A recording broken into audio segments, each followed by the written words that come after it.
പുതുക്കിയ വേതന പാക്കേജ് നടപ്പിലാക്കണമെന്ന ആവശ്യം. റേഷൻ വ്യാപാരി കൂട്ടായ്മയുടെ ആഭിമുഖ്യത്തിൽ താലൂക്ക് സപ്ലൈ ഓഫീസിലേക്ക് മാർച്ചും ധർണയും സംഘടിപ്പിച്ചു. റേഷൻ വ്യാപാരി കൂട്ടായ്മയുടെ നേതൃത്വത്തിൽ താലൂക്ക് സപ്ലൈ ഓഫീസിലേക്ക് മാർച്ചും ധർണയും സംഘടിപ്പിച്ചു. റേഷൻ വ്യാപാരികളുടെ 8 വർഷമായി തടഞ്ഞുവച്ച വേതന വർധനവ് ഉടൻ നടപ്പിലാക്കുക, റേഷനിംഗ് നിയമത്തിലെ കരിനിയമങ്ങൾ പിൻവലിക്കുക, റേഷൻ വ്യാപാരി ക്ഷേമനിധി കാര്യക്ഷമമായി നടപ്പിലാക്കുക തുടങ്ങിയ വിവിധ ആവശ്യങ്ങൾ ഉന്നയിച്ചാണ് മാർച്ച് സംഘടിപ്പിച്ചത്.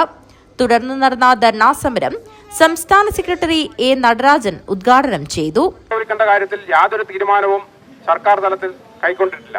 അതുപോലെ തന്നെ ഭക്ഷ്യമന്ത്രിയും സർക്കാരും വിവിധ പ്രദേശങ്ങളിലെ റേഷൻ വ്യാപാരികളെ ഒരു ചൂഷകരാക്കി മുദ്രകുത്തുന്ന ചില പ്രവണതകളും കണ്ടുവരുന്നുണ്ട്.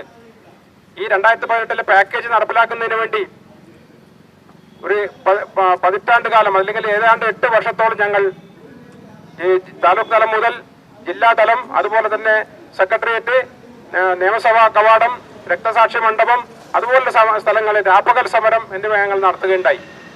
വിവിധ MLA-മാരും പ്രതിപക്ഷ ഭരണപക്ഷ MLA-മാരും അതിൽ സഹകരിച്ച് നിങ്ങളുടെ ആവശ്യം ന്യായമാണെന്ന് പറയുകയും, എന്നാൽ ആ ന്യായമായ ആവശ്യങ്ങൾക്ക് നേരെ മുഖം തിരിഞ്ഞു നിൽക്കുന്ന സർക്കാരിനോട് ഞങ്ങൾ വീണ്ടും വീണ്ടും അപേക്ഷിക്കുന്നു.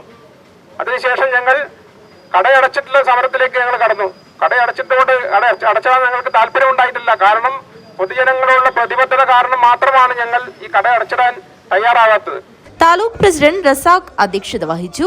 ജില്ലാ സെക്രട്ടറി കെ ശശിധരൻ, സംസ്ഥാന secretary KC Ravi, K Balakrishnan, Sureshan Melankoda, K Rajendran, C Kunhikrishnan, Muthaleeb, Manikandan, Sudheesh Palakki, K Vijayan, Sabareesan, E Rajendran, Ashokan, ജില്ലാ പ്രസിഡന്റ് അനിൽ പള്ളിക്കണ്ടം, K രതി സുരേഷ്, രജിത പ്രമോദ്, ഷീബ തുടങ്ങിയവർ സംസാരിച്ചു.